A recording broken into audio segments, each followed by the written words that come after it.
All right, folks, so a little something different here in the Road to Masters. As you saw, we are loading into the race currently. And no, you're not just missing qualifying.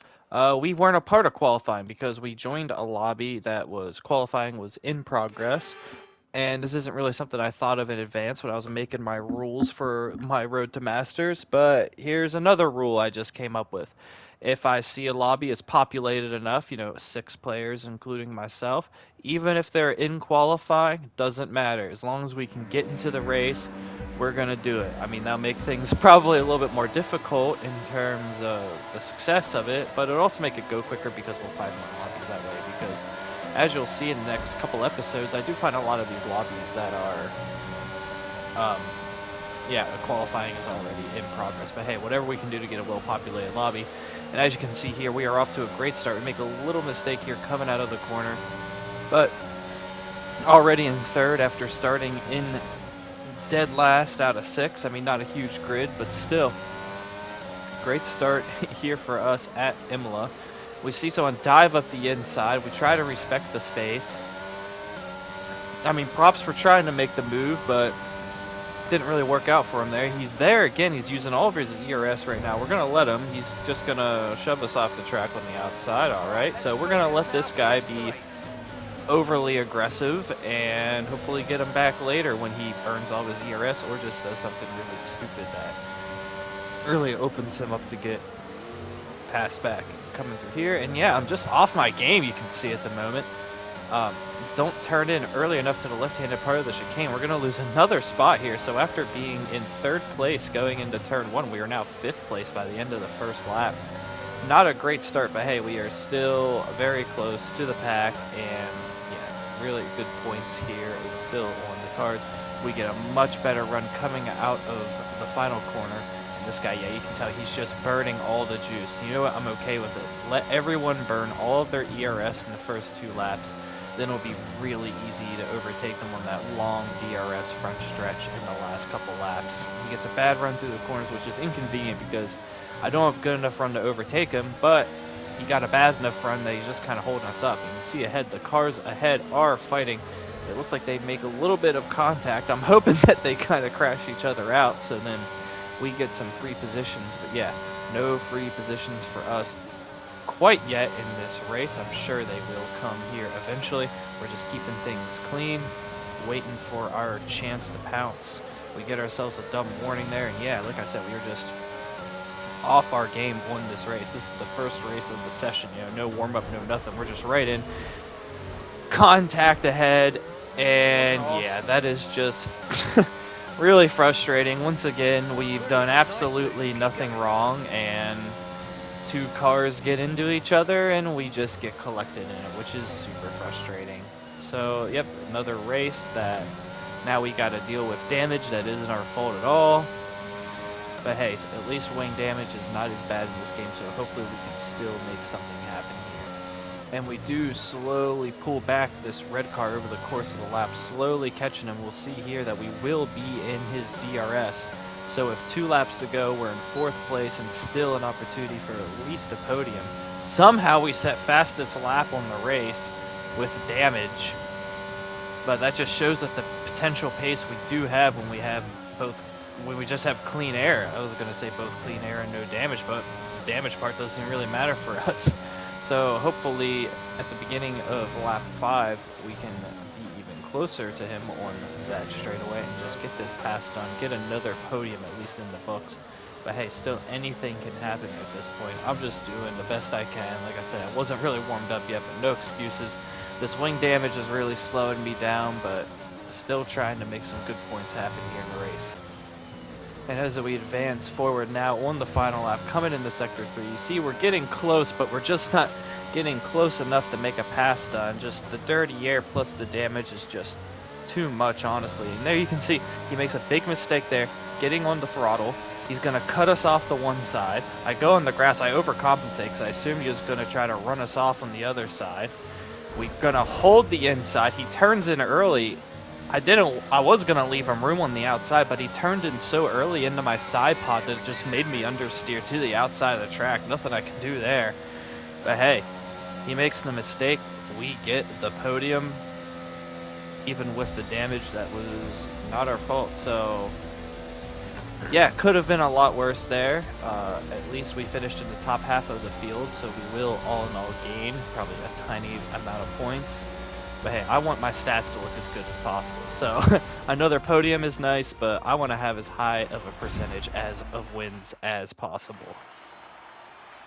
And here you can see somehow that is the race that we get promoted to gold on. You know, so that's a win to us. You know, we could have got 4th or 5th somehow, and if it gives us gold, hey, we don't give a shit. We are here to rank up. We got the rank up, and hey, not being able to take part in qualifying and being given damage at no fault of your own and still rank it up, can't complain about that one bit. And for our next race, we load into Hungary. Unfortunately, 2 people quit out while it was or right before the race started loading. So, but hopefully more people join. And as you can see, it is wet weather in qualifying, but not in the race. So we are going to put on a dry setup. Always set the car up for the race. So we may be struggling here in qualifying a little bit, but I'm sure that most people don't have both dry and wet setups. Maybe at the most they'll even have a setup for Hungary in the dry. So I really want to make sure that I put in a nice clean lap here. This is a nice easy opportunity to get basically a free pole position because I do have experience. I have driven all the tracks in the wet. And yeah, I brake a little too early here. It is weird to adjust. So many tracks you have such a low downforce setting in this game. And then there's just a select few tracks where you just have all the downforce, like this track in Hungary. So it kind of throws you off because it is a really drastically different feeling car. But as long as we're keeping the lap legal and not spinning out, we should be pretty good. You want to get your turn in right here. Take a lot of that inside curve so you can carry a lot more speed through that corner. Do not touch that curb on the inside. It will eat you alive, as I'm sure it's done to all of us many times before. The chicane here, you want to take the low parts of the curb, not the high part. On the dry, you can mount that curb on the outside to make the track wider, but I'm not risking that in the wet in a one-shot qualifying. I take a little bit too much curb there on the inside, but so far this lap is neat and tidy enough, and something I haven't really been paying attention to while I'm driving, so I'm not used to it. But in the top left, the position, it does tell you where your current position is compared to the other drivers. So it is something I should be using more and something I did take notice the last time I've played here. So once I see that I'm in the lead, you know, maybe not take all of the risks that I feel like I might need to. Because again, it's less about getting pole and more about just starting ahead of the meat of the field when it comes to these qualifying sessions. And as you can see there, we kept the lap clean, got pole position by no problem. Let's see how much it was pole position by. And it was pole position by 1.8 seconds. Yeah, we're looking damn good for the race. And as the race gets ready to start, the 5 red lights come on. Random catchphrase as we launch off the grid. And it's another great start. Really starting to get warmed up with my grid starts on this game. Not perfected them yet, but definitely better than where I was at the beginning, as is just natural with a new game. But I do like to pride myself on getting good grid starts consistently.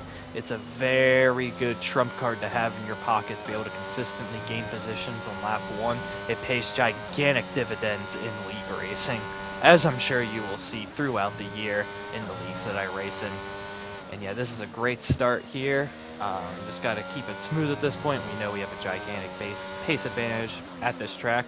This is always a track that I've historically done very well on in terms of raw pace. And interesting fact enough, this is the track where I got my first ever league race win, interestingly enough. So yeah, a little nostalgia value as well, if you will. And absolutely nothing doing here. We pull away from the pack. My guy gives a nice woo because I haven't unlocked any cooler phrases yet. I really want to get in there. And yeah, we take this win, 8.5 seconds, and start off our first race in gold with a win. And our third race of this video brings us once again to France. And hopefully I do a lot better here than I did the last time we found ourselves in France. And so far I've not spun out there, so this is already a fantastic start. Coming down into the tricky part of Sector 1. Really want to make sure that See, it's a tricky one to qualify on this track because you really got to maximize the width of the track with the curbs, but at the same time, you overstep just one little bit and the whole lap is thrown out. So it's a tightrope that you're really walking on this lap, on this track, if you will, at all times, which makes it very tricky. Down this straight, hold R2, very important. Get the braking right. You want to take a decent amount of curb, but not so much that it unsettles the car. Same thing on the second half of the chicane. We get a decent run down to Front Street, and as you can see in the top left corner, we are currently P1 in this qualifying session, and hopefully we can keep that throughout the rest of this lap. You can really go in deep before you start braking for that corner, this long right-hander whose number I don't know on this game. And yeah, this lap, again, nothing too fancy. Just keeping things cleaned up, and it looks like we are on for yet another pole position in this playthrough. I've got to have an incredible statistic for pole positions. I mean, every single race, I've either fucked up my qualifying or gotten pole position, and even still, most of them have been pole positions. Same thing with races. We haven't been beaten by raw pace yet. We've either been beaten by ourselves or beaten by the plebeians, you know, which is a good thing because you want to try to be in control of your own destiny as much as possible and maximize the things that you can control. Obviously, I haven't been perfect yet, but that's all just a part of learning this year's game. And now, after getting pole position by over a second and a half, we need to make sure we maximize this opportunity with another good start, which it seems like we get a half-decent launch off the grid. It's really in the second half that we really pull away from the field. Now we need to make sure that we don't make a dumb mistake and spin out, and then from there try to maximize the gap, get out of DRS, and bring home yet another win. This race, I didn't see it, but towards the back there was a lot of sloppy driving going on. Some people were getting angry in chat, some people cussing at each other, which made it more entertaining for me, but you know, not very YouTube friendly, so to say. And yeah, as you can already see, no proximity arrow, but we're not quite outside of the DRS of the car behind, which is important here. This isn't the easiest track to follow on in the game, but the straights that do exist on this track, all three of them are very long. So if someone is in your slipstream, they'll basically make up all the gap that you pull on them in the corners, unless if there's a big pace difference, or they just make some kind of mistake. A lot of races on this track come down to ERS management and maximizing your strategy call. And yeah, like many tracks in the game, just not getting penalties is a very easy track, especially when you're racing absolutely on the limit in league racing to get penalties on. And yeah, penalties will be your worst enemy in any form of racing in the F1 games. We open up the gap to over a second on the car behind, and now we can just cruise out for the rest of this race. And yeah, it is going to be a boring note to end this video on, but a high note nonetheless as we come across the line for yet another win on our road to Masters. 11 people in this lobby, in this race. I feel like there might be more in the lobby. No, there was 11 people. All 11 finished. Very surprising with all the dirty driving that went on behind me. But yeah, nonetheless, a win in 11-person lobby that'll really help our case for a promotion here. And yeah, going into next video, it will be part 7. Wow, I'm surprised we made it to part 7 this year. But hey, we'll be looking to get one step closer to our, and I'll say it again, our road to Masters.